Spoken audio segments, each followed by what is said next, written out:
The Capybara Chronicles Forest Adventures.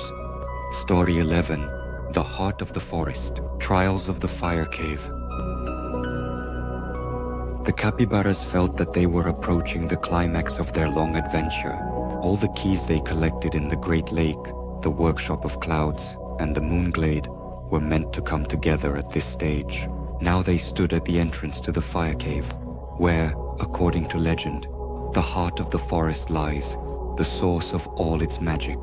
But it was here that the grey root hid, a mysterious force that had sought to dominate the forest and disrupt its magical balance for many generations. So, are you ready to face our mysterious threat? Papa Capi adjusted his backpack and looked over his family. If it's a mole, I'm still sure I can befriend it. Bob exclaimed, putting on his hat. What if it's a spirit? I can suggest he dance with us. Tika exclaimed, jumping up and down. Tika, maybe we should ask what he wants first, and then offer a dance. Lina winked. Mama Barra chuckled softly, but her gaze remained serious. Deep down, everyone understood that this adventure was the most important one, and their decisions would determine the fate of the entire forest.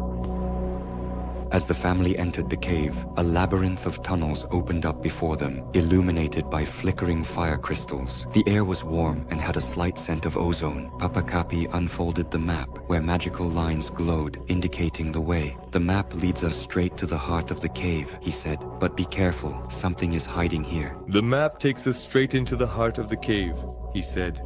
But be careful, something is hiding here. Before he could finish, a thin root vine dropped from the cave ceiling, wrapping around Tika's paw. The root seemed alive, writhing and trying to pull him into a dark corner of the cave. Hey! The root seemed alive, writhing and trying to pull him into a dark corner of the cave. Hey! What kind of hugs are these? Tika exclaimed, tugging with his paw. I only give free hugs to friends. Bob quickly reacted, cutting the root with a sharp stone. Alina pulled Tika close to her. I think this is the first hint about the grey root. She said, looking around. He already knows that we are definitely here. Deep in the cave, right in its center, they finally saw the grey root. It was a huge old root, covered in moss and thorns. It emanated dark magic that pulsed like a slowly beating heart.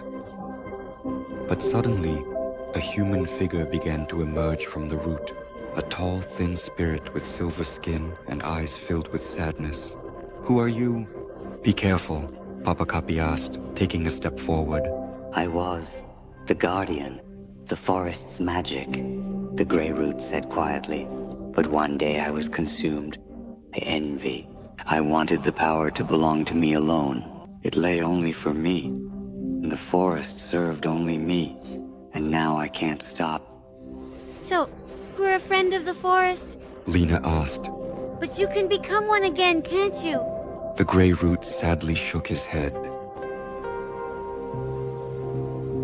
The capybaras understood that they had to act quickly. Each of the collected keys played an important role. The key of the Great Lake is a symbol of the unity of water and earth. It will help tame the roots, restoring their connection to nature. The key of the Cloud Workshop is an amulet that can control the currents of air. It will create a barrier so that the darkness doesn't spread to other parts of the forest. The light of the moon. Glade is a source of magical light that will weaken the darkness of the grey root and reveal its true face. The wind amulet is a gift from the spirit of wind that will bring help in the most difficult moment and speed up the process of forest restoration. If all the keys work together, we can either heal the grey root or banish it, Papa Capi concluded. But we need to be ready for anything. To activate all the keys, the capybaras had to go through the trials of the cave. They had to reach the heart of the forest, a huge crystal at the center of the cave that was connected to the magic of the entire forest. The roots came to life and tried to stop them, but thanks to the wind amulet and the gift of the Moonglade, the capybaras overcame all obstacles. It's almost like playing hide and seek with the roots. Tika laughed, dodging another vine. I'm just better at this. When they reached the crystal, all the keys began to glow, combining their powers. The magical light spread through the cave, filling the forest with a glow. illuminating the gray root. He began to change. His figure became transparent and light, like the wind. You did it, he whispered.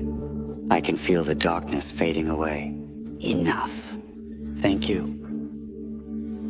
When the gray root weakened, the capybaras faced a choice: to use the keys to fully heal him and make him a friend, or to banish him forever so he could no longer threaten the forest.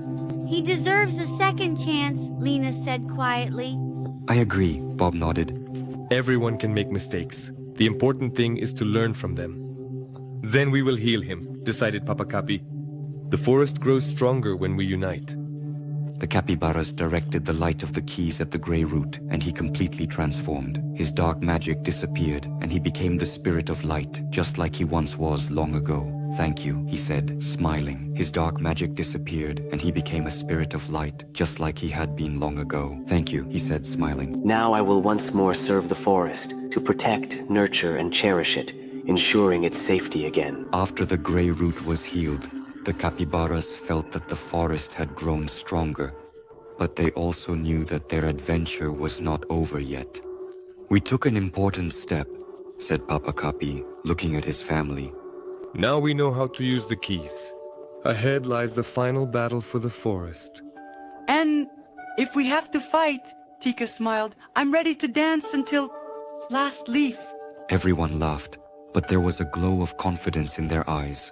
They were ready to face whatever the future would bring them together as a family